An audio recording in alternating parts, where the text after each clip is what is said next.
capítulo 12 de Primera de Corintios.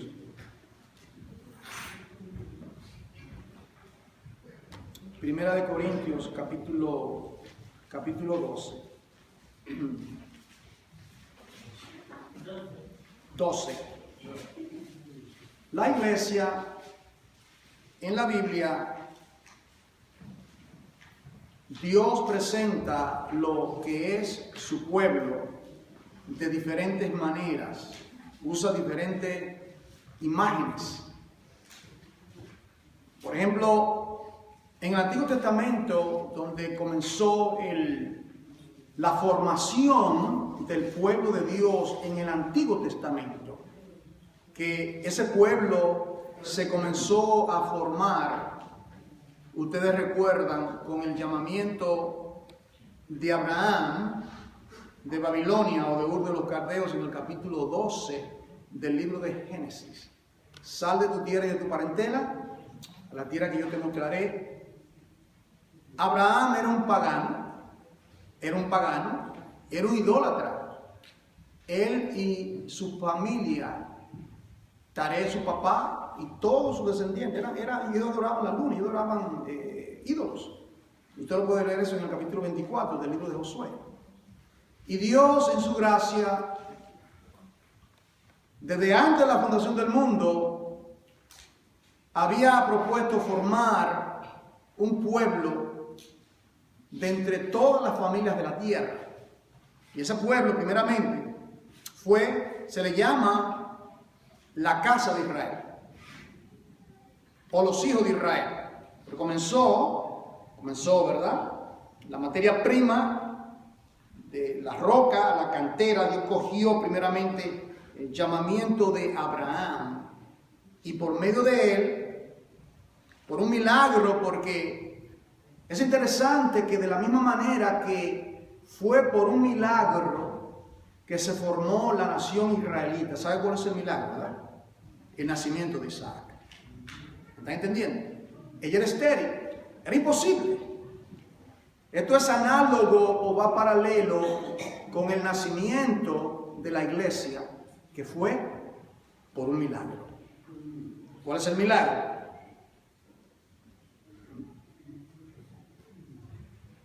¿Y cómo puede ser esto? No conozco varón.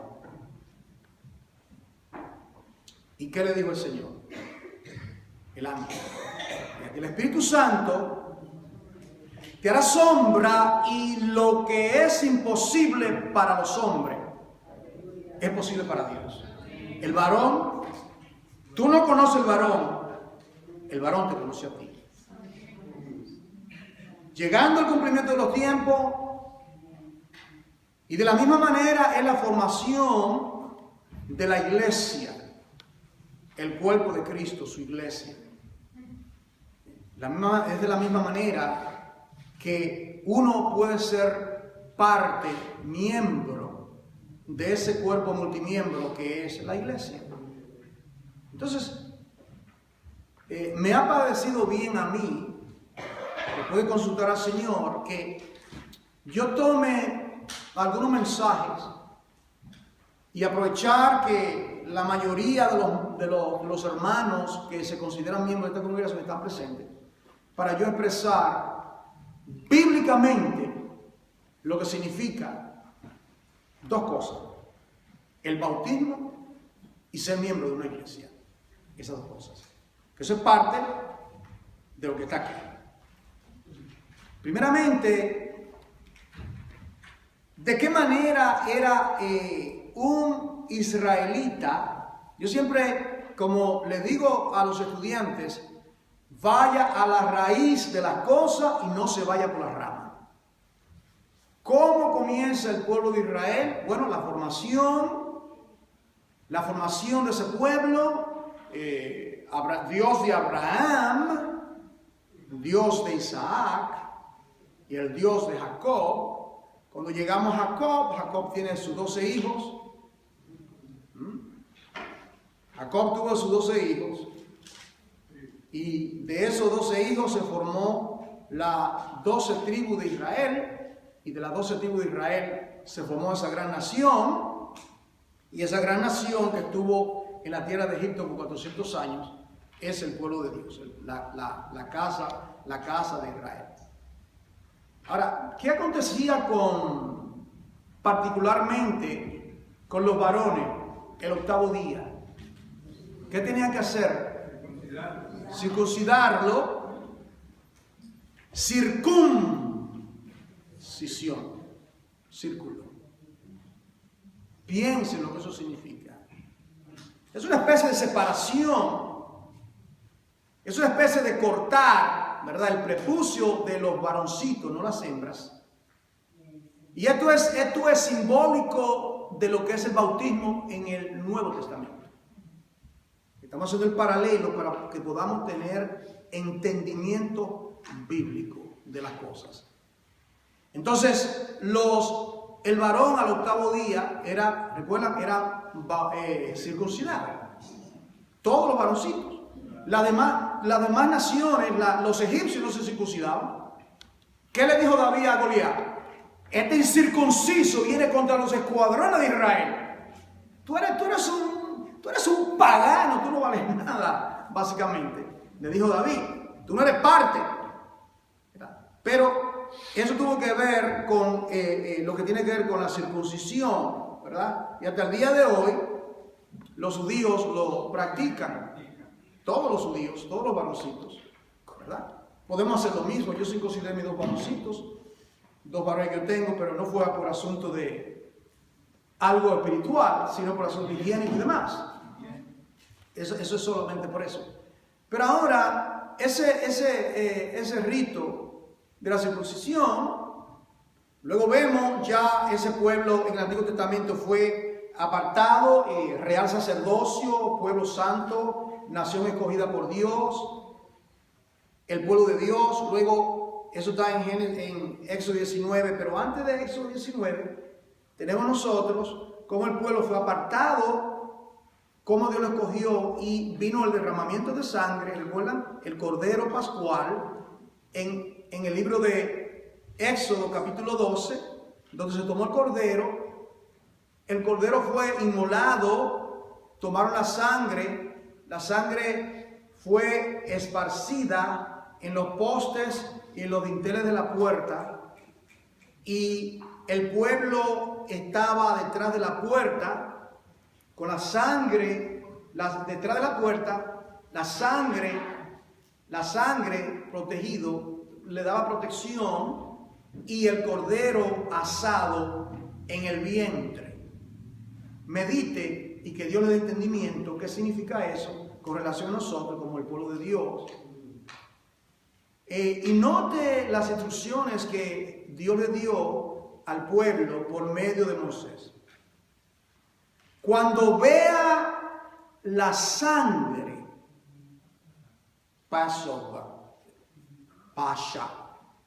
pasaré de vosotros. La palabra Pascua significa cojear. O sea, cuando tú estás cojeando a un paso que tú no das porque tú estás cojeando, no sé si está entendiendo. Pasaba, brincaba. La etimología de la palabra Pascua, ¿verdad? Significa que, pero no era que lo miraban a ellos, ¿me están entendiendo? Dios miraba, el pueblo estaba detrás de la puerta, pero no se den tanta importancia. Es la sangre que Dios ve. ¿Estamos entendiendo? Es la sangre. Mira que cuando vea la sangre, pasaré de vosotros. No cuando lo vean a ellos. No. La sangre, porque ese cordero fue inmolado delante de la fundación del mundo. Pero ese cordero, el cordero, cuando Juan estaba bautizando en el río Jordán, y de repente él viene hacia él, gran primo hermano. Y yo no lo conocía, en otras palabras, era un lazo filial. Pero el Espíritu Santo le dio testimonio y le dijo, aquel que tú veas que el Espíritu Santo reposa sobre él, ese es. Y cuando estaba en el río Jordán lo vio, y dijo, he aquí el Cordero de Dios que quita el pecado del mundo. Ese es el Cordero de Dios que quita el pecado del mundo. No sé si soltó al que estaba bautizando, pero eso fue algo impactante. Yo no lo conocía. En otras palabras, miraban a Jesús y era como cualquier otra persona. Pero cuando lo vio, el Espíritu Santo posando sobre él, este es el Cordero de Dios. Y eso naturalmente tiene que ver paralelamente. Entonces ese pueblo que sale, el pueblo del Antiguo Testamento que sale, ahora, ¿qué tenía que ser ese pueblo? Ese pueblo tenía que ser bautizado, dice, en Moisés. Lo dice así en el Nuevo Testamento. Todos fueron bautizados en Moisés. ¿Sabe a qué se refiere? Cuando ellos cruzaron, ¿entienden? Entonces, bautismo, en el Antiguo Testamento, vemos de una forma tipológica, y es tipológica, pero interesante que en el Nuevo Testamento dice ellos fueron bautizados en Moisés. Ellos fueron bautizados en Moisés. Porque eso señalaba lo que vamos a ver, cómo se llega a ser miembro de la familia de Dios. Es de la misma manera. Entonces, todos ellos, dicho sea de paso, que eran más de 1 millón de personas. ¿Usted sabía? Eran más de 1 millón de personas. La Biblia dice que había 600,000 varones solamente, hombres. Y no contamos las mujeres, los niños, y no contamos las naciones, que dice el número, capítulo 11, que muchos pueblos se unieron. Quizás algunos pueblos que estaban en contra del faraón y vieron las maravillas. Y bueno, algo sobrenatural está aconteciendo. Y ellos se unieron al pueblo de Dios y ellos también pasaron y fueron bautizados, ese 1 millón de personas, ¿verdad? Y ellos cruzaron al otro lado, y el otro lado, 3 meses después llegaron al pie del monte, y allí está uno de los primeros ascensos de Moisés, que le mencionó que son 6 veces sube, y 6 veces desciende, para recibir las instrucciones, que ahora nosotros tenemos más instrucciones, porque tenemos el libro de Dios, palabra de Dios, inspirada por el Espíritu Santo, 66 libros, escrito por 40 hombres, inspirado por el Espíritu Santo en un periodo de 1400 años, sin error, ni en una jota, ni una tilde. Esto es lo que tú oyes, que hay otro evangelio, que estas tonterías que se oyen por ahí, y cada día escriben que apareció otro evangelio nuevo y todo. Olvídese de eso. 66 libros. Y con todo mi respeto a alguna persona católica que esté aquí, déjeme instruirle en algo que la Biblia católica tiene, creo que son 72, y que son los libros apócrifos. Esos libros no son parte de la palabra de Dios. Y si alguien no se lo dijo, permítame ser el primero en decírselo. No son parte de la palabra de Dios. Y si usted tiene duda, privadamente podemos, yo sacaré el tiempo para probarle por qué no es parte del canon la regla de medir. Porque queremos ayudarle y no queremos que usted esté en ignorancia, como estaba yo y todos los que estamos aquí. No estamos en ignorancia, estamos en ignorancia. Y que Dios no quiere que tengamos ignorancia. Queremos la verdad. Conoceréis la verdad. ¿Y qué cosa? Te hace libre. Te hace libre. La verdad te hace libre. Eso es lo que queremos. Y queremos ayudarte porque te amamos y nos preocupa tu salvación. Ahora, llegamos ahora aquí al Nuevo Testamento. Y el pueblo de Israel, se formó y verdaderamente fue el pueblo de Dios.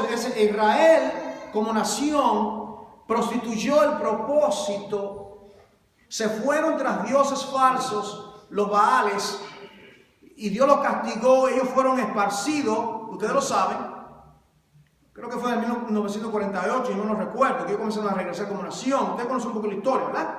La guerra de los 6 días en el 67, me corrigen después los que conocen más la historia. El asunto fue que Dios prometió que esos huesos que estaban esparcidos por todas partes, y cuando llegó el momento, el Señor le dice a su profeta, ¿a quién? Ezequiel, hijo de hombre, mira este cementerio. El pueblo de Israel completamente esparcido, esos huesos completamente por toda la tierra. Dios le había prometido a Abraham que le había de formar una nación, pero que si el pueblo pecaba contra él, Dios lo había de esparcir. Pero que luego Dios, a todo que recibe por hijo, ¿él qué hace? Lo azota, lo castiga. Seguramente que usted ha recibido unos cuantos azotes del Señor. Si es hijo de Dios, seguramente usted dice, oh sí, bastante cocotazos que he recibido y azotazos que me ha dado. Si eres hijo de Dios, ¿verdad? Yo no puedo azotar a su hijo porque no es hijo mío. Pero al hijo mío yo sí puedo, o a la hija mía. Y así Dios hace con nosotros, porque nos ama. Entonces, llegó el momento cuando vivirán esos huesos, hijo de hombre. Solo tú, Jehová, lo sabes. Solo tú, Jehová, lo sabes. Y de repente hubo un ruido en medio de ese cementerio, en medio de todas esas naciones esparcidas en los 4 puntos cardinales de la tierra. En cada nación. Y el neuma de Dios, el Espíritu de Dios, sopla sobre esos huesos. Y comienzan esos huesos a unirse uno por uno. Y salió tendones, nervios. Y comenzó a formarse la piel. Y se formó. Todo esto es una imagen de la formación de Israel. Ese pueblo que Dios escogió para que fuera su nación escogida. Y Dios, usted lee la historia. ¿Cuántos enemigos ha tenido Israel? ¿Cuántos enemigos ha tenido Israel como nación? Y esto no es desde ahora. Esto no es desde ahora. Porque dice la palabra que los hijos de esclavitud, Ismael, los ismaelitas, que son los descendientes árabes, van a perseguir al Isaac de Dios. Y eso se ha cumplido a través de toda la historia. El pueblo de Israel ha sido la nación más perseguida, más sufrida. 6 millones de ellos fueron masacrados cruelmente. Eso está no solamente en los anales de la historia, eso está en la memoria de Dios el Eterno, de toda esa sangre derramada. Dios lo permitió. Mas sin embargo, promesa de restauración hay para su pueblo. Promesa, grande promesa. Y como dice la palabra, orad por la paz de Israel. Ahora, cuando llegamos al Nuevo Testamento, nosotros encontramos que Pablo está consciente, juntamente con el llamado que Cristo le hizo a la iglesia, ¿verdad? Cuando uno lee el Antiguo Testamento, lo de la iglesia, algunos no ven la iglesia en el Antiguo Testamento. Y yo personalmente refuto eso enérgicamente. Porque en el Antiguo Testamento, fíjense, ¿qué significa este texto? Te bendeciré, Abraham, y serás bendición. En tu simiente serán benditas todas las familias de la tierra. ¿A qué se refiere eso? La familia de la tierra. En otras palabras, que ser pueblo de Dios, como aquí en esta iglesia, el cuerpo de Cristo, que tenemos 14 diferentes nacionalidades, ¿verdad? Eso está en el plan de Dios delante de la fundación del mundo, pero Dios comenzó de esa manera. Él es el alfarero. El hombre no puede decir a él cómo va a ser su plan. Ese es su plan. Etapa número 1, llamar a ese pueblo llamado la casa de Israel. Etapa número 2, ese pueblo va a ser bendecido.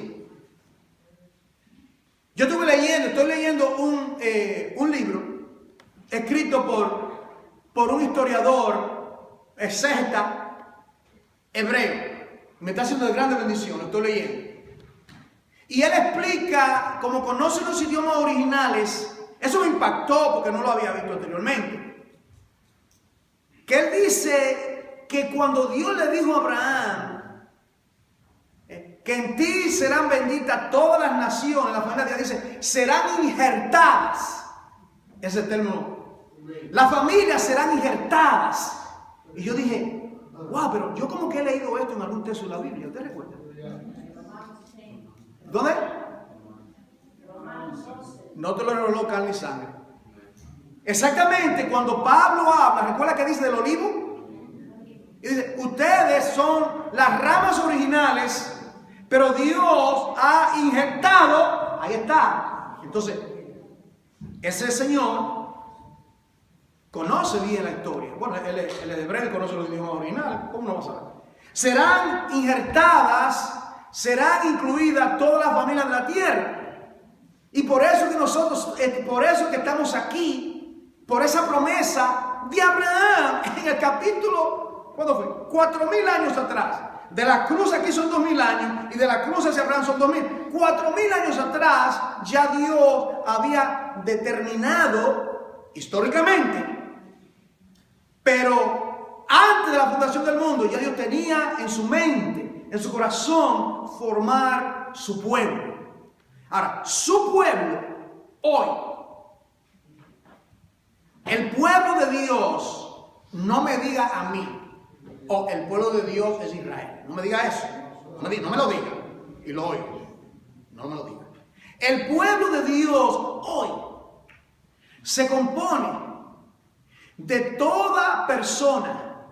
Al judío primeramente, porque a ellos se le dio la promulgación de la ley, los pactos, las promesas, del cual vendría el ungido, el Mesías. Entonces, cuando vino, ¿a quién vino Jesucristo primeramente a predicarle? He venido a la casa, a las ovejas perdidas de la casa de Israel. Yo he venido a la casa perdida, a las ovejas perdidas de la casa de Israel. Pero ¿qué dijo después? Yo tengo a esas. Aleluya, ahí estaba yo, gloria a Dios. Ahí está usted, los pueblos. Ahí está Honduras, Puerto Rico, Santo Domingo, Nicaragua, Ecuador, Perú, Argentina, Chile y toda la lista, México. Ahí estamos nosotros en eso. Yo tengo a hondureño, a dominicano, puertorriqueño, todo en él estaba. A esas ovejas las tengo que llamar. Y aquí estamos nosotros hoy en este día. Porque Él cumplió su palabra, porque Dios no miente. Cumple su palabra. Y yo glorifico y exalto al Rey ahora. Porque por eso, y usted lo ve luego en la intercesión del capítulo 17 del libro de Juan, ¿qué dice? Padre, ¿cómo le dice? No solamente oro por esto, sino por aquellos que han de creer en mi nombre por la palabra de ellos. Bendito sea Dios, ahí está el Señor orando por mí. Gloria al Señor para siempre, qué bendición. Entonces se forma y luego en la expansión del Evangelio, ¿verdad? Al judío primeramente, y luego cuando el pueblo de Israel, que comenzó a predicar Jesucristo, Juan el Bautista primeramente, luego Jesucristo, luego los apóstoles fueron enviados, la gran comisión que aparece en los 4 evangelios, en el libro de los Hechos. Ellos comenzaron a predicar el evangelio. Comienza la expansión del evangelio y se comienza a formar el cuerpo de Cristo. El cuerpo de Cristo, las comunidades cristianas se comienzan a formar.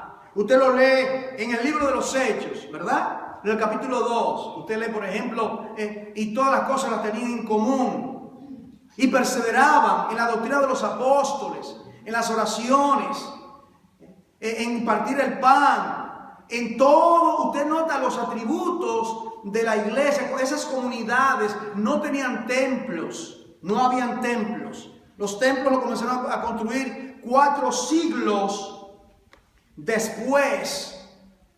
Piensa usted en esto. 4 siglos después de la época apostólica fue que comenzaron a construir templos, catedrales y demás. Así que nadie piense que una iglesia es un edificio con una cruz, esto es un salón, esto es un lugar y le damos gloria a Dios.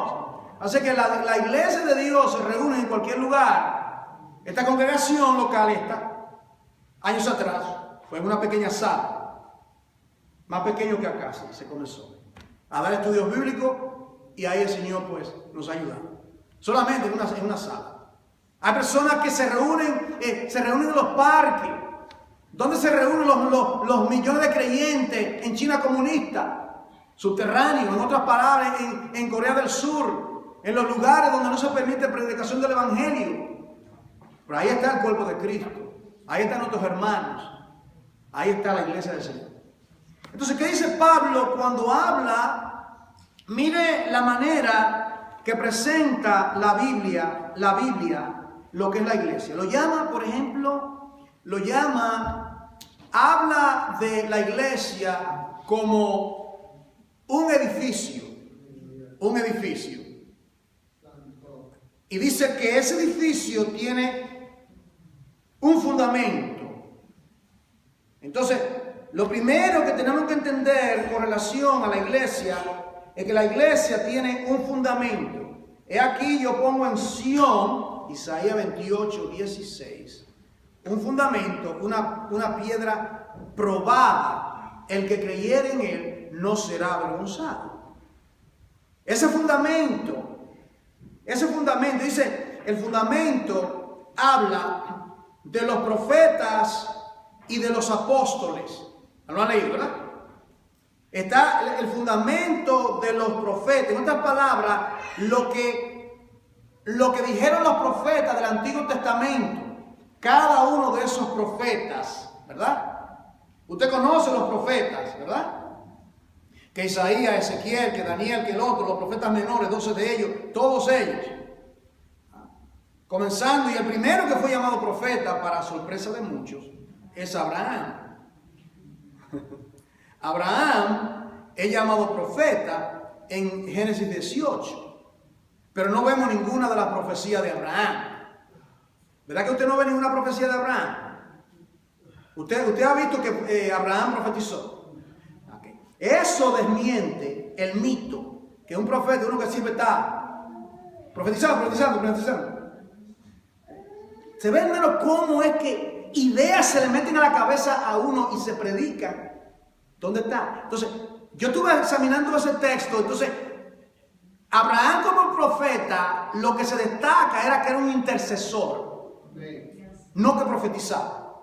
¿Me sigue? Bueno, tú querías coger a la mujer ajena. Mira, vete, porque Abraham, mi siervo, va a orar por ti. ¿Qué le dijo? Porque él es profeta. Dios dice, Abraham es un profeta. Entonces, cuando uno va a estudiar lo que es un profeta, hay que comenzar con Abraham el profeta. Entonces, ¿cómo es esto que Abraham era un profeta? Era un intercesor. Entonces uno lee la Biblia y uno ve que todos los profetas del Antiguo Testamento eran intercesores. Eran hombres de oración. Eran hombres con fuego en sus huesos, en su boca. Entonces ellos profetizaron.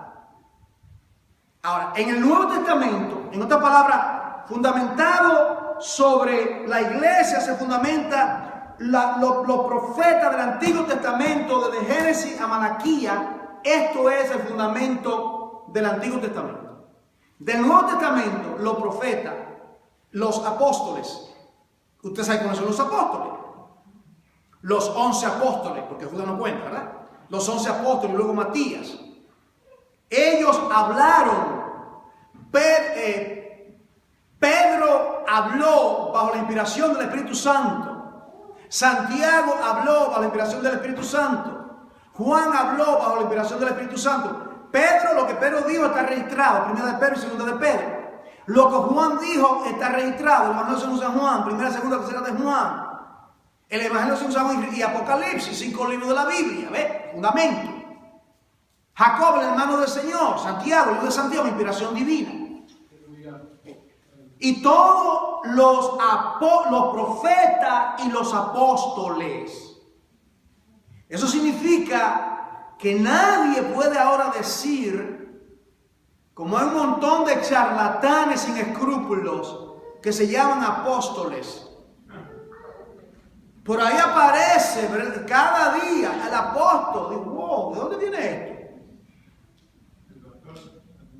La abuela mía decía, de cualquier malla sale un ratón.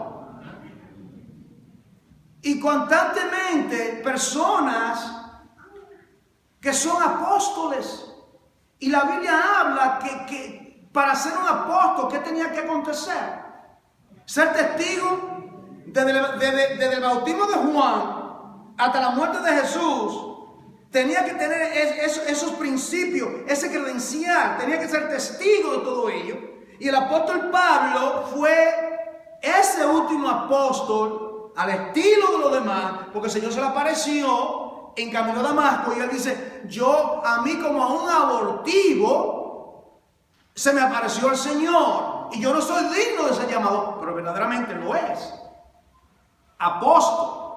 Ahora, los modernos, la palabra apóstol significa que es uno que es enviado, ¿verdad? Enviado es la etimología de la palabra apóstol. Y el primer apóstol con A mayúscula, el más eminente apóstol, el más glorioso apóstol, no es Moisés, no es el mejor profeta. Cristo Jesús tiene los 5 ministerios. Él es el apóstol, primero, él es el profeta que había de venir, Deuteronomio 18. Él es el profeta. Él es el apóstol porque el Padre lo envía en una misión salvífica, un enviado, el enviado del Padre, ¿entiendes? Él es el enviado. El Padre tiene que enviarlo. Y aquí vengo para hacer tu voluntad, Salmo 40, de 6 al 8. Quítalo primero para establecer los postreros. Entonces Él es el apóstol, Él es el profeta, Él es el rabí, maestro. ¿Qué otra cosa es Él? Cuán hermosos son sobre los montes los pies del que anuncia la buena nueva. ¿Qué es Él? El evangelista. ¿Y qué es Él? Yo soy el buen pastor. El buen pastor su vida da por las ovejas. Entonces Cristo tiene esos ministerios, los 5 dones. Entonces toda persona que es usada por Dios, Cristo a su iglesia, como decíamos en la vigilia, nos dota a los creyentes de dones espirituales que son las virtudes de Él, su poder, y con ese poder, con esa sabiduría, es que usted hace la obra de Dios, según el don que Dios le ha dado a usted. El talento, el don que Dios le da. Y cada persona aquí por lo menos tiene uno. Todo creyente, sin dejar a nadie, usted tiene algún don espiritual que el Señor le ha dado a usted. Usted es responsable de ministrar. Ahora llegando aquí a 1 Corintios 12. Miren lo que dice aquí. Este trasfondo es importante, porque no se puede hablar sin fundamento. Hay que poner fundamento en lo que uno habla. Y ese fue el fundamento. Ahora, 12. Ahora, el apóstol Pablo ahora toma la analogía, no habla de la iglesia como un edificio con fundamento y demás. No la llama, otra manera de verla, una viña, y Cristo es la vid verdadera, y nosotros somos pámpanos. No usa esa metáfora, y es bella y es bíblica. No habla de la iglesia como los hijos de Dios, como habla Juan, hijitos amados. No habla de la iglesia como dice Pedro, santos y escogidos de Dios, o escogidos de la fundación del mundo, Efesios. ¿Qué metáfora o qué ilustración habla? Habla de la iglesia como un cuerpo. Como un cuerpo. ¿De dónde ahora se saca la idea de que un creyente que es bautizado en las aguas, ahora viene el cuerpo del mensaje, la segunda parte, un hermano que habiendo oído el poderoso mensaje del Evangelio, y le voy a dar esto en 3 minutos, mi testimonio con relación a lo que debe de pasar en cada creyente. A la edad de 17 años me predicaron el Evangelio unas cuantas veces. Junio 21 del año 1970. Algunas personas no habían nacido quizás aquí, seguramente, algunas personas. El Señor me salvó y me llamó a salvación. Mi pastor comenzó a discipularme, a instruirme en la palabra de Dios, como hacemos acá nosotros también. Comenzó a hablarme que el próximo paso que tenía que acontecer en mi vida era que yo tenía que bautizarme en las aguas. Esto está aquí en la página 18, que habla del bautismo en las aguas. Acá. ¿Okay? Habla de que es necesario el que creyere y fuere bautizado, y el punto era que de la misma manera que Israel se circuncidaba y era formaba parte de la familia de Dios, los creyentes del Nuevo Testamento no se tienen que circuncidar porque eso era para Israel y eso era algo simbólico. Pero los creyentes del Nuevo Testamento es una ordenanza. Y esto es importante que, mis amados hermanos, entendamos que el bautismo en agua, cuando piense en el bautismo en agua, tiene que tener pensamientos pesados, de gran peso. No tomarlo como algo liviano. Mire la importancia del bautismo en agua. ¿Qué representa el bautismo en agua? Antes de continuar adelante, no te vayas ahí, pero quiero leerte un texto de Romanos 6, si mal no recuerdo, 3 y 4, sin apartarte de él, pero quiero leerte esto. Romanos 6, 3 y 4.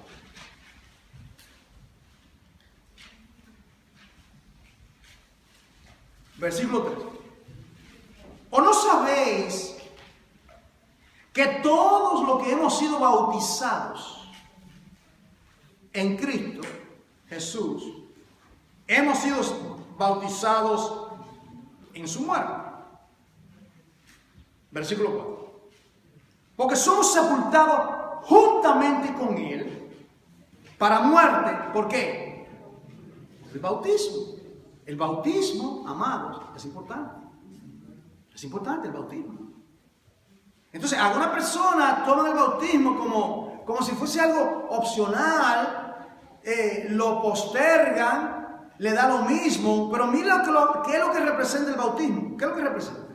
¿Qué dice aquí? Representa la muerte, la sepultura y la resurrección de Jesucristo de los muertos. ¿Me está entendiendo? Te lo voy a ilustrar de esta manera. Dos personas se están conociendo, ¿verdad? Se están relacionando dos amantes. Y finalmente esos dos amantes entran en una relación más profunda llamada el compromiso, ¿verdad? Y del momento que el hombre le propone matrimonio, digamos, a esa mujer y le entrega una sortija de compromiso, ya esa mujer dice, esto es serio, ¿verdad? Pero ¿qué acontece finalmente cuando llega el día del matrimonio? Y en inglés se usa la expresión, with this ring I wed thee. Con este sortillo, capta el principio. ¿El matrimonio es el anillo? No. Es el símbolo de una realidad que se llama el matrimonio.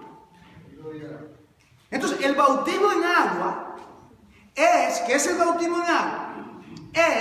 Debo dar mi definición, según ahora Dios me dirija al abrir mi boca.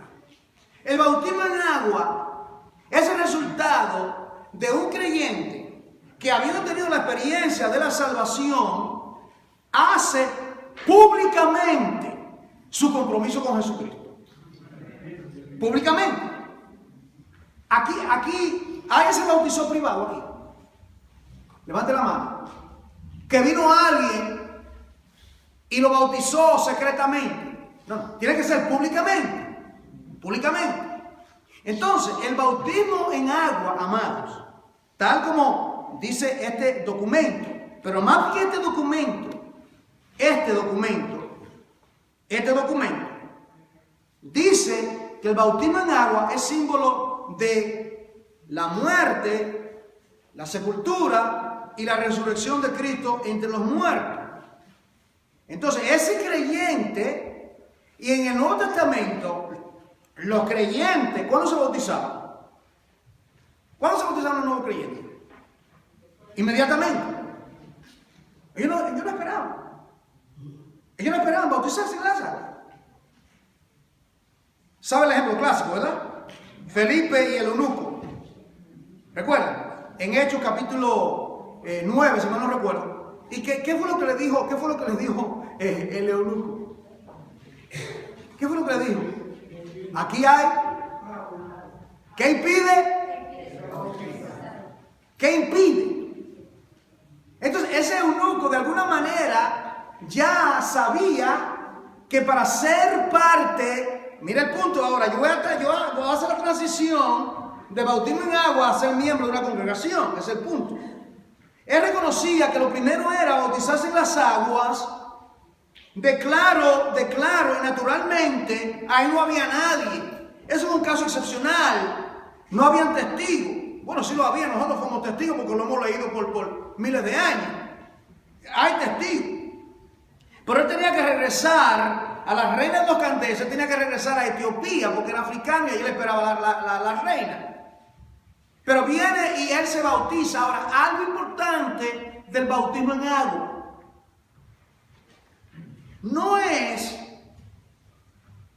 coger un poquito de agua y hacerle así a la gente en la cabeza. Como me hicieron a mí, seguramente a todos, ¿verdad? Ahora, lo primero que tenemos que hacer es definir qué significa la palabra bautizo. Bautismo. ¿Qué significa la palabra bautismo? Sumergir. Es como que yo digo, wow, pero ¿cómo es que el hombre, las cosas de Dios, son expertos en tergiversar, en dañar, en quitar y añadirle a lo que está claro en las Escrituras? Que yo estaba buscando la palabra bautismo en una concordancia, creo que esta mañana. No sé si aparece 60 veces. Bastantes veces aparece la palabra bautismo. Y la etimología de la palabra es bautizar.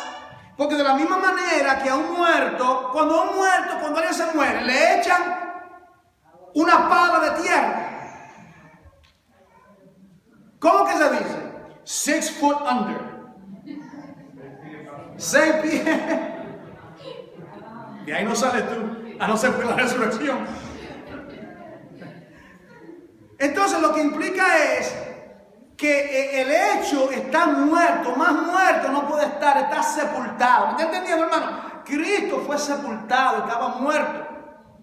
Entonces, cuando nosotros nos bautizamos, dice ese texto de Romanos 6, somos juntamente sepultados con Él, y cuando Él resucita, porque eso es lo que hace, cuando llevamos a una persona a ser bautizado, yo me bauticé 6 meses después, porque yo era parte de muchas congregaciones y ellos esperaban a tener muchos candidatos. Y yo recuerdo la 118 y Lexington Avenue, todavía está la iglesia ahí. Por aquí, 118 y Lexington Avenue está la iglesia. Y ahí yo fui. Yo estaba contento, lo único que era frío, porque era en enero. Y el agua estaba bastante fría. El asunto fue que yo estaba con tanto gozo. Y ahí era grande el lugar. Y a mí me zambullieron completamente. Me sepultaron. Bueno, este hombre, dijeron, aquí está este jovencito, el Juan Córdoba viejo, lo vamos a enterrar en el nombre del Padre, del Hijo y del Espíritu Santo. ¡Fuera! Y me sepultaron. ¿Y qué pasa? Luego, sepultura, muerte, resurrección. Porque eso es lo que dice Romano. Entonces, usted debe entender, amado hermano, que el bautismo en agua es más que un documento que hemos confesionado nosotros acá. Eso es algo bíblico. Y que usted no debe postergar su bautismo porque entonces sería desobediencia. Sería desobediencia, ¿verdad? En el día de Pentecostés, capítulo 3, el primer sermón, ¿qué dice Pedro cuando él, lleno del Espíritu Santo, predica ese poderoso sermón y 3,000 personas son compungidos por la palabra de Dios? Y le dice, en Hechos 2:36, Pedro, ese Pedro temeroso, que sería corriendo y que negó a Cristo 3 veces, ahora está lleno del Espíritu Santo. Y le dice, lo mira la cara a todos esos. Dice, mire, sepa pues ciertísimamente toda la casa de Israel que a este Jesús que ustedes crucificaron, Dios lo ha hecho Señor y Cristo. Y compungidos dijeron, varones hermanos, ¿qué haremos? Estamos perdidos. ¿Cuál fue la primera palabra? Arrepentidos y bautícese cada uno para remisión de pecado. En otras palabras, creen. Si has creído, debe bautizarte. Has creído, tienes que bautizarte. En el nombre del Padre y del Espíritu Santo. Tiene que ser sumergido. Es una identificación. ¡Qué glorioso! Más bello todavía cuando es en un lago, ¿verdad? O en un río, como hicimos allá en Maryland. Algunos hermanos estuvieron presentes, ¿verdad? ¡Qué maravilla! Aquí lo tenemos que hacer mejor. Ustedes saben que lo hacemos acá, ¿verdad? El bautisterio está ahí. Así que queremos sepultar unos cuantos muertos lo más pronto posible. ¿Ok? Queremos sepultar unos cuantos muertos, testificarle al mundo, yo soy creyente, yo soy hijo de Dios, lo anuncio públicamente. Eso es lo que usted está haciendo. Públicamente usted está diciendo al mundo que usted es creyente. Y ellos se bautizaban. Y es una celebración gloriosa. Ahora, ¿y qué de ser miembro de una congregación? ¿De dónde viene entonces el asunto de la membresía de una iglesia? ¿Esto es algo que a los hombres les parece que es una buena idea? ¿Esto es algo que fue inventado en el concilio de Nicea allá en los tiempos de San Agustín o el otro? No. Aquí dice, en 1 de Corintios, capítulo 12, versículo 12, porque así como el cuerpo es uno y tiene muchos miembros, está tomando ahora la analogía que el apóstol Pablo está diciendo, ok, mire sus propios cuerpos, y usted nota que tu cuerpo, la anatomía, tú tienes diferentes miembros. Entonces, de la misma manera, usted, cuando el Señor lo salva y da el próximo paso, que es ser bautizado en las aguas, entonces ya usted pertenece a Dios. Una nota aclaratoria.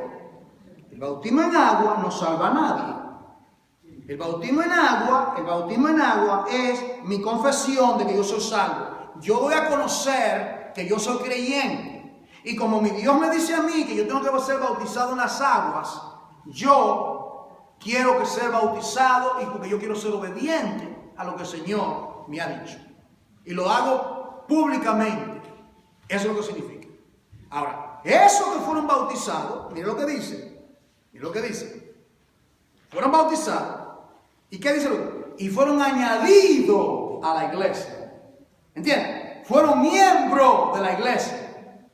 Entonces está la relación de que bautizamos en agua. A mí, yo recuerdo, el pastor, hasta una tarjetita me dio. Yo no sé cuántos vieron en esa escuela que dan una tarjeta de miembro, ¿verdad?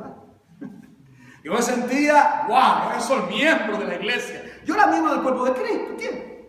Yo era miembro del cuerpo de Cristo. Pero era que ya, yo recuerdo que pasamos al frente y nos dijeron que dijeran, di algo, ¿cómo te sientes? Yo no dije nada porque yo, un saco nervio. Era nuevo, 6 meses, ¿qué iba a decir? ¿Verdad? Y eso fue por años, que no dije nada. Pero ahora nadie me calla. Gloria a Dios.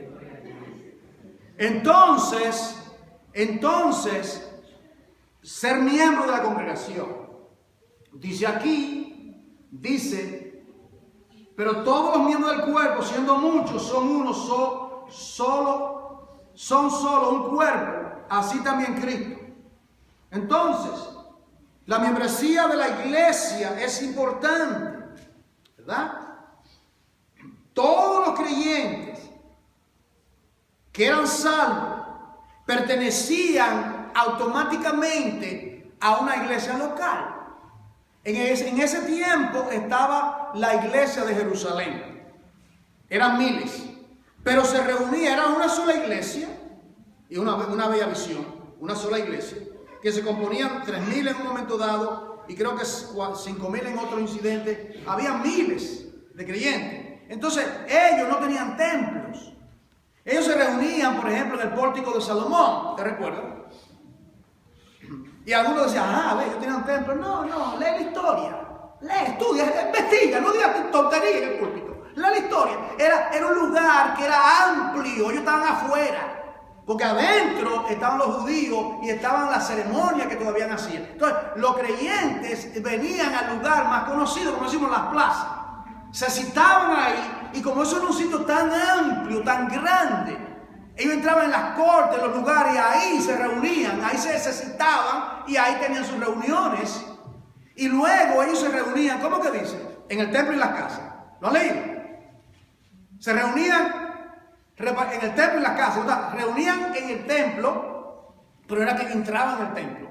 Ahí no cabían 3.000 personas. A veces la persona, por no estudiar, por no ser persona verdaderamente disciplinada, porque uno no quiere dar una mala información a una ovejita, decir algo que no está bíblico.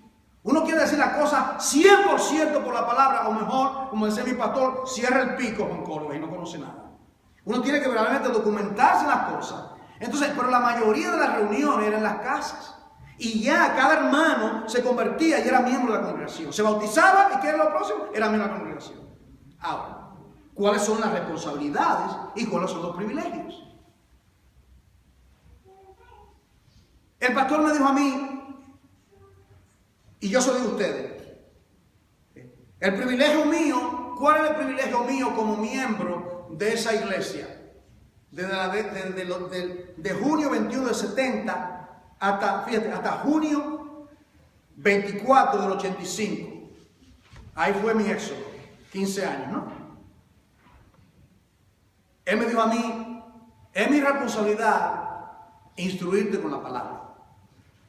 Es mi responsabilidad discipularte.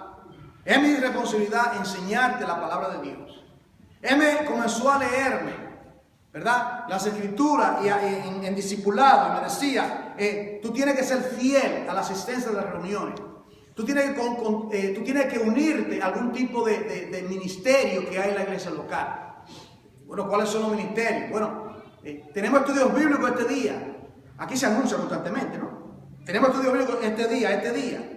Tenemos esto este día. Entonces, si usted dice que es miembro de la iglesia, ¿cuál es su responsabilidad?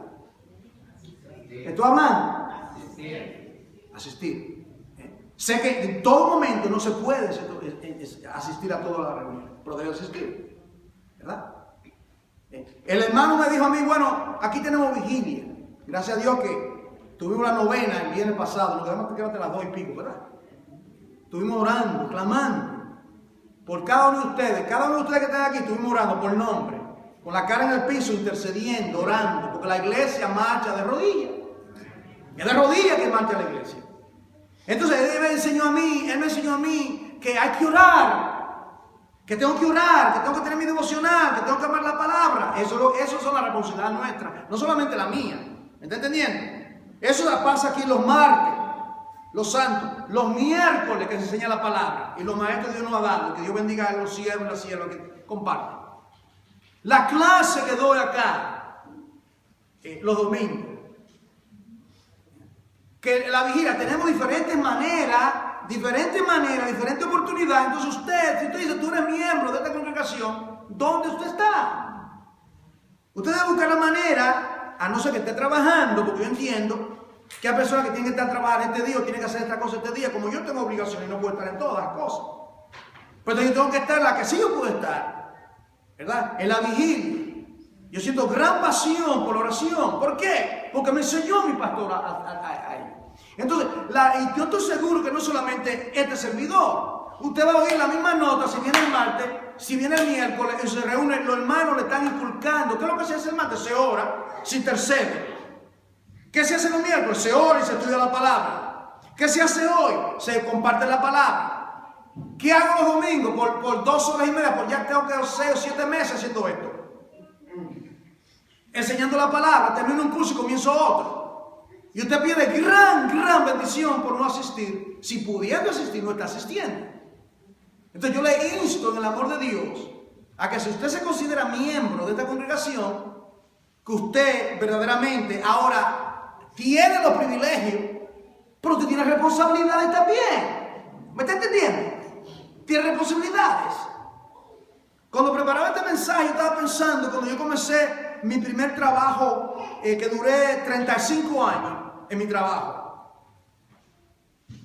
Entonces estaba muy contento. Yo tenía 18 años de edad. Y yo estaba trabajando en esta compañía. Wow, mi primer trabajo a tiempo completo. Yo estaba tan contento porque quería ayudar a mi mamá. Yo quería colaborar con la iglesia y no tenía suficientes recursos. Yo quiero trabajar ya. Entonces me tomaron y me dijeron, estos son tus privilegios de esta compañía. Tú vas a tener esto, vacaciones, wow, qué bueno. Esto, wow, qué chévere. Tanto la hora. Ahora, estas son tus responsabilidades. Wow, eso no me gusta. ¿Qué son? No comienza a llegar tarde. Tiene que llegar a las 8 de la mañana acá. Si continúa llegando tarde, yo conocí a un empleado que tenía 8 años trabajando conmigo y lo despidieron porque llegaba tarde. Qué triste, ¿verdad? Porque llegaba tarde, porque estaba en su bacanal, en el mundo. Y perder un trabajo por tardanza es una vergüenza. Y eran docenas de oportunidades. Entonces, en una iglesia es de la misma manera.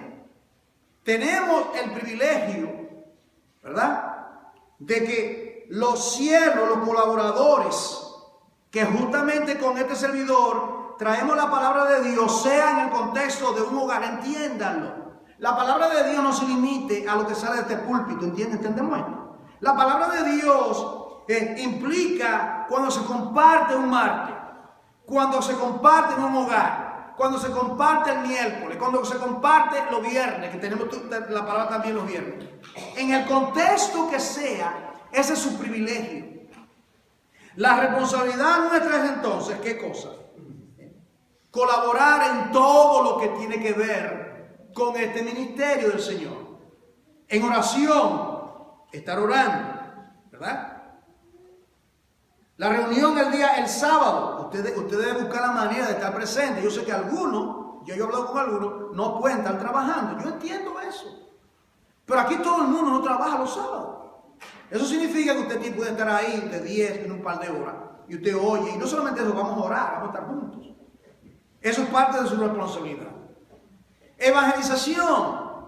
Hoy salimos, después de la clase, salimos aquí a evangelizar. Aquí. Solamente habíamos 5 hermanos. Gracias a Dios por esos 5 hermanos. Estuvimos ahí 1 hora. Pero yo le digo a usted que antes de uno en adelante, antes de la reunión, vamos a estar ahí por ahí. Con los trataditos y hablándole a la persona y comunicándole también. No solamente es recibir la palabra, tenemos que compartir la palabra. Y voy a llegar a la conclusión leyendo esta otra parte aquí. Dice aquí, dice en el versículo 13, porque por un solo espíritu fuimos todos bautizados en un cuerpo. Note usted, Para ser creyente, usted es bautizado en el cuerpo. Aquí no está hablando de bautismo en agua, sino lo que está diciendo Pablo es que lo que pasa es que cuando el Señor te salva, tú eres, bautizo significa sumergido. Hay un cuerpo que se llama el cuerpo de Cristo, global. Entonces, cada creyente, cuando ese creyente es salvo, el Señor lo toma y lo sumerge en el cuerpo, lo bautiza. Es un tipo de bautismo. No estamos aquí hablando de bautismo en agua, como en Romanos 6. Ok. Entonces dice 12:13. Sean judíos o griegos, sean esclavos o libres, a todos se nos dio a beber de un mismo espíritu. Pregunta: ¿tú has bebido del Espíritu Santo, sí o sí? Definitivamente, si eres un miembro del cuerpo de Cristo. El anhelo que tú tienes, lo que llamo los afectos espirituales, spiritual affections. Y yo estoy orando que la temperatura pueda aumentar en nosotros. La temperatura, nuestro calor, nuestro fervor por el Señor. A Dios no se sirve con cara larga, ¿verdad? A Dios se sirve con gozo. ¿Cómo que dice? Entrar en su presencia con servir a Jehová con alegría.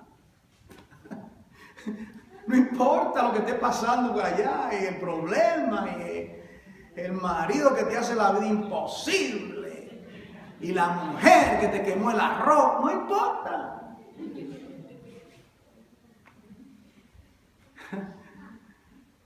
Tienes que seguir adelante, hermano. La vida en Cristo no hay nada más hermoso, más glorioso que ser creyente, amado. Si yo no hubiera sido creyente, hermano, con las cosas que han pasado en mi vida personal, ¿dónde yo estuviera? ¿Ah? Pásame otra copa, por favor. Eso es lo que hace la gente sin Cristo, ¿verdad? Pero échamele más todavía para abogar estas penas. ¿De acuerdo? Así hacemos nosotros. Yo digo eso de algunos de ustedes porque yo nunca he estado en eso, ¿verdad? Gracias a Dios por eso, que me guardó de toda esa basura. Y le doy gloria a Dios por eso. Pero lo que estoy diciendo a ustedes, hermanos, que eso es lo que hace el mundo. Pero ahora que estamos en Cristo Jesús, somos el pueblo de Dios. Vamos a trabajar, vamos a unirnos, vamos a orar, a clamar, a revisar, a llevar la palabra por todos los pueblos. Dice el versículo 27: vosotros pues sois el cuerpo de Cristo y miembros, cada uno en particular. Entonces luego dice cómo tú eres miembro del cuerpo de Cristo. No solamente miembro de esta congregación que se llama el cuerpo de Cristo, eso es irrelevante. Aunque fuese otro nombre, la iglesia se llama el cuerpo de Cristo. Y si eres de otra congregación, está aquí, tú eres miembro del cuerpo de Cristo, porque así lo llama la palabra. La iglesia, el cuerpo de Cristo. Somos miembros. Tú eres mi hermano, aunque venga de otra congregación. Tú eres mi hermano y eres mi hermana. Y yo te tengo que amar a ti de igual manera, aunque no te conozca bien, te amo como amo a mis hermanos porque eres mi hermano. Eres mi hermana.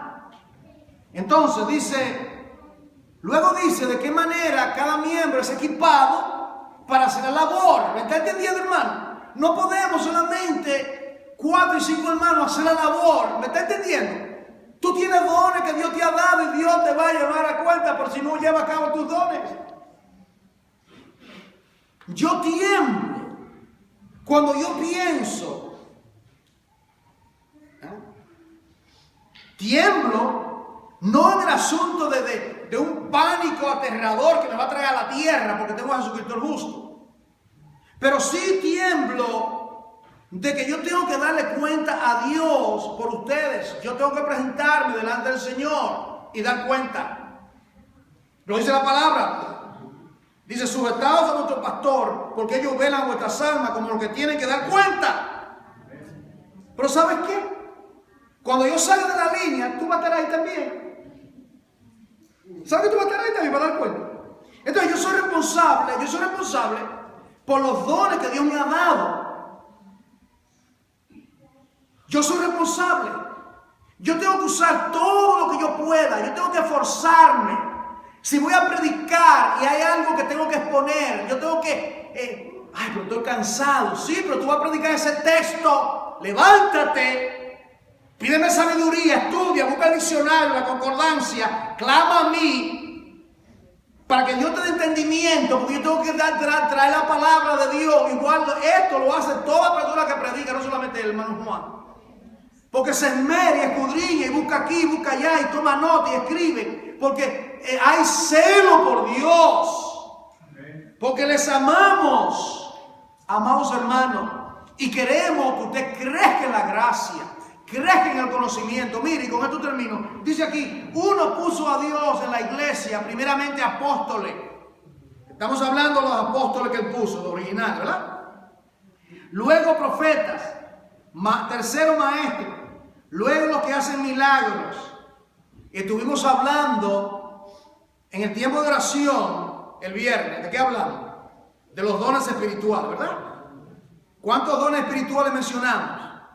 Había una lista, calculamos como 17 dones espirituales, ¿usted sabía? En Romanos 12 hay 7 dones. En 1 Corintios hay 9. 9 y 6, ¿cuántos son? 15, ¿verdad? Y luego en 1 de Pedro, y luego en otras porciones, muchos dones espirituales. Entonces Dios le ha dado a usted, tiene don espiritual, usted tiene algún don espiritual. Yo estoy seguro que yo no soy el primero que le digo esto a usted. Seguramente usted oye eso los miércoles, otro día, alguien se lo digo. Alguien se lo digo. Entonces, ¿qué voy a hacer con este talento que me ha dado? ¿Qué voy a hacer con ese talento, esa habilidad que Dios te ha dado? No que te va a dar, que te ha dado ya, que está, porque aquí lo dice. Usted no cree la palabra de Dios, aquí lo dice. Mira que entonces dice que Dios le da dones a todo el mundo. ¿Verdad? Entonces, como preguntaba un hermano, ¿y cómo yo sé qué es lo que tengo? Bueno, todo lo que venga a tu mano, ahora conforme a tu fuerza. Viene algo, tú lo haces, don de servicio. Hablamos de don de servicio. Este don, este otro don. Como que testificaba la hermana. Creo que la hermana Nelly, creo que hablaba de eso, ¿verdad? Que no, eso de niño, ¿quién podía pensar? Y ahí está, dando clase, ¿verdad? La hermana Nelly, por dar un ejemplo. O el otro me así, estamos orando, yo estoy orando, todas estas 9 semanas. Y vamos a continuar el viernes, hermano. ¿Se están cansando? No, vamos a seguir. Vamos a seguir, hermano. Vamos a orar. Usted ya sabe, ¿verdad? De las 8 en adelante, usted no puede venir, usted está trabajando, usted dice, Señor, estoy acá, no puedo venir. Bendice a mis hermanos, derrama tu espíritu, ¿verdad? Porque así es. Entonces estamos en el mismo sentido, los que no pueden venir, o si no puedes salir de tu casa, entonces dobla las rodillas, arrodíllate y saca un tiempo y ora con nosotros. Entonces cada uno de nosotros tiene el mismo. Entonces, conclusión, bautismo en agua. ¿Verdad? Bautismo en agua, importantísimo. Y luego la membresía de la iglesia. Oremos. Padre, en el nombre poderoso de Jesús, te adoramos, glorificamos tu nombre y te damos gracias por tu infinita misericordia que tú tienes para con nosotros. Gracias, Señor. Revela a cada persona la importancia que tiene esto del bautismo en agua y también la membresía en esta iglesia local. Que tengamos pensamientos de peso con relación al bautismo, pensamientos de peso y sublimes con relación a ser miembro de la congregación, pensamientos de peso con relación a la evangelización, a la oración y a todo lo que tiene que ver con nuestro llamado. Te pedimos, Señor, que lo bendiga en el nombre de Jesús. Quiero